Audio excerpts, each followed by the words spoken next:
Voces por una causa, el podcast de Entre Culturas con Julia Navarro. Queridos oyentes, soy Julia Navarro y les quiero dar la bienvenida a Voces por una causa, el podcast semanal de Entre Culturas. Y en el programa de hoy nos vamos a acercar al poder que tiene la educación inclusiva en el mundo, en el marco de la reciente celebración del Día Internacional de las Personas con Discapacidad. Y vamos a hablar con una experta, desde luego, en esta cuestión, que es Gemara Cerdeño. ¿Lo he dicho bien? No, lo he dicho fatal. A ver, dilo. Gemara Cedeño. Gemara Cedeño, vale. Que es la subdirectora de Fe y Alegría en Ecuador y forma parte, además, de la Junta Directiva de la Federación Internacional de Fe y Alegría. Bueno, ahora sí que te doy la bienvenida, Gemara. Muchas gracias, un gusto. Cuéntanos, Fe y Alegría es un movimiento internacional de educación popular, de promoción social. ¿Cuáles son los mayores desafíos a los que se enfrenta en materia de educación dirigida a personas con discapacidad?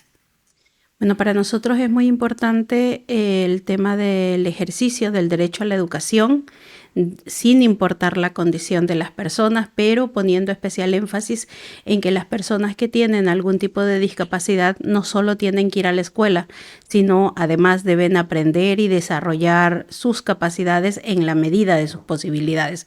Entonces, de allí todo el reto de que las personas con cualquier condición de discapacidad no solamente se integren, sino que se incluyan. En los últimos años estamos convencidos de que no hay que dejar a nadie atrás y es como parte de nuestro reto misional de fronteras.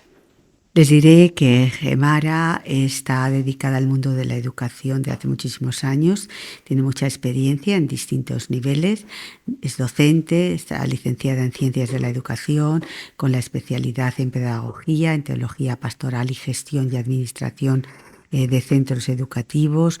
Llevas más de 15 años trabajando ya en Fe y Alegría, en distintos roles, ¿no? Desde docente a directiva, pedagoga, directora de región. O sea que es una voz absolutamente autorizada para hablar de todos estos temas. Y quería hacer otra pregunta. Después de la pandemia del COVID, se han ido ampliando las brechas educativas en todo el mundo. ¿Cómo está afectando esta crisis educativa a los alumnos con discapacidad?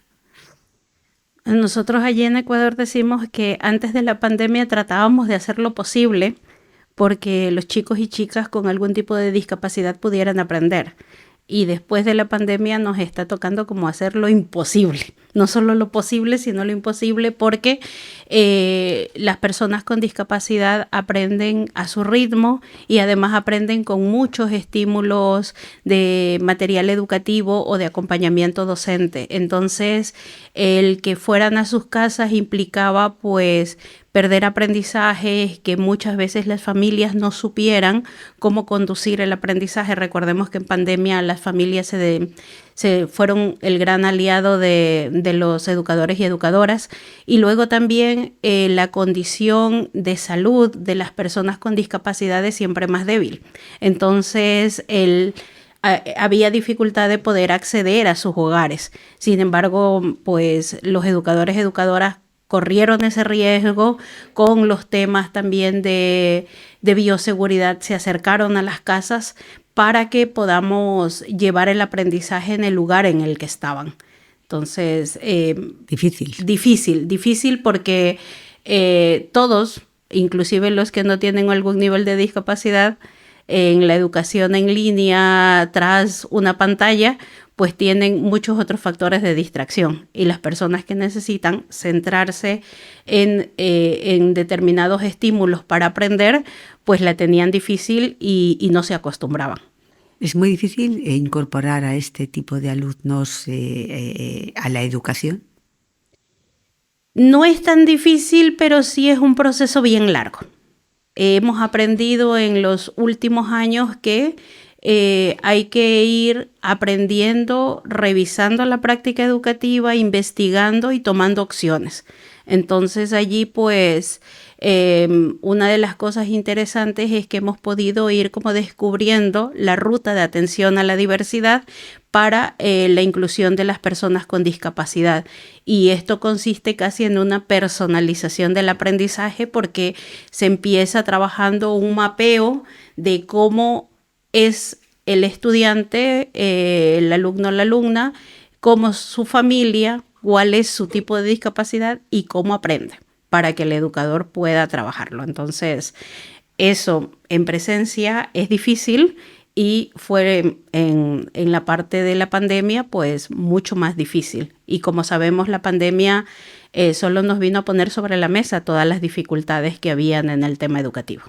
Estás trabajando en Ecuador. Te quería preguntar, ¿cómo es el modelo pedagógico que lleva a cabo Fe y Alegría en Ecuador?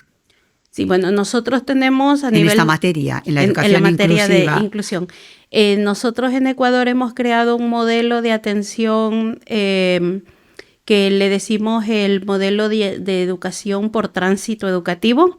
Le llamamos tránsito porque la idea es que las personas con discapacidad sean detectadas lo más temprano posible. En Ecuador la educación escolarizada empieza como aquí a los 3 años, pero nosotros hacemos un esfuerzo de tener una etapa de atención temprana en alianza con centros de salud y otras organizaciones que nos reporten. Hay un niño de 2 meses, 3 meses que ya se le ha detectado algún tipo de discapacidad, ya viene un aula que se llama el aula de atención temprana, donde recibe básicamente estimulación para que paliar o ayudar al desarrollo. Luego de eso, el siguiente punto del modelo es que ya los niños cuando cumplen 3 años pasan a las aulas de tránsito, que son aulas especializadas en los distintos tipos de discapacidad, sea sensorial, auditiva, intelectual, y allí se les ayuda nuevamente al estímulo y al fortalecimiento de sus habilidades. Cuando vemos que un chico o chica pasa la educación inicial y es sujeto de inclusión, pasa al primero de educación regular con las adaptaciones. Eso es más fácil en lo sensorial, en lo motriz, a veces en lo intelectual no lo es tanto, y cuando vemos que una persona no puede pasar a la educación regular, va a una aula que le llamamos especializada, que replica un poco lo que puede ser tu casa, tu departamento, tu barrio, y la idea allí es la funcionalidad, que aprenda las habilidades básicas de arreglar su cuarto, de calentarse una sopa, de poder bañarse, para que también tengan cierta autonomía.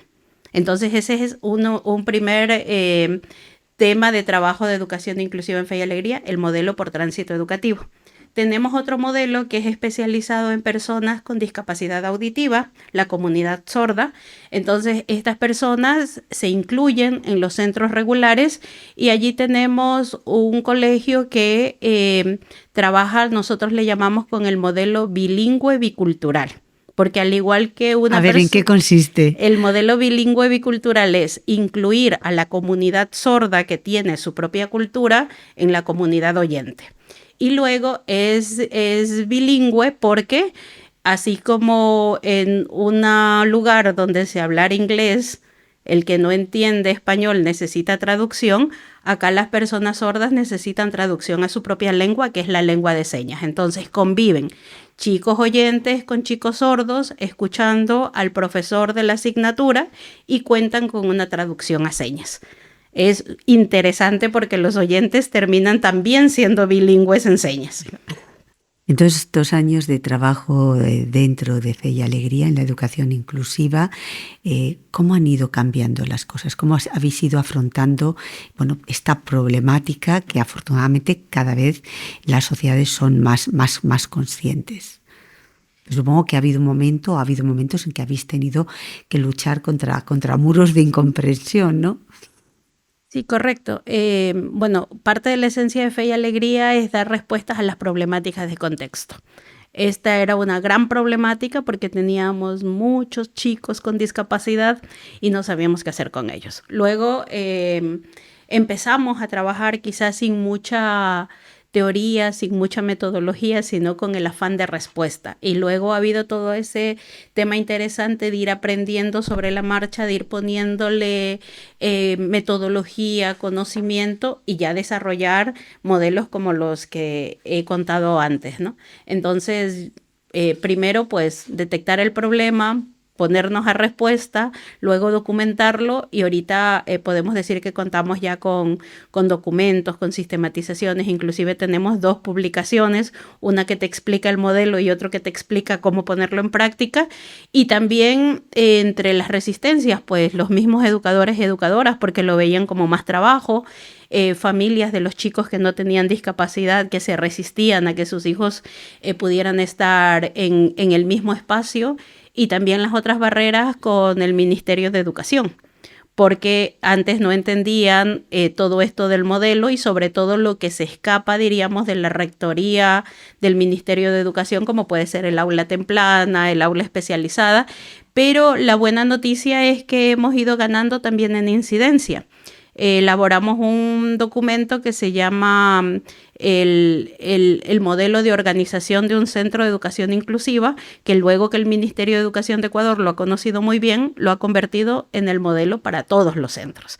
Entonces, es como ir poniendo granitos y ver que la planta crece y que a veces necesita ser podada, pero que va dando su fruto. Y nuestro mayor fruto es ver que ya contamos con varios chicos que han terminado el bachillerato y además que tuvimos en esta escuela especializada en la que se hace la inclusión, tuvimos que crear la línea de bachillerato porque ellos querían seguir y ahorita nos están retando y después del bachillerato, que vendría la educación superior.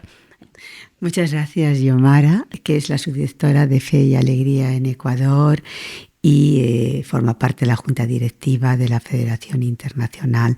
Muchas gracias por vuestro trabajo y sobre todo por compartirlo con todos los oyentes de Voces por una Causa.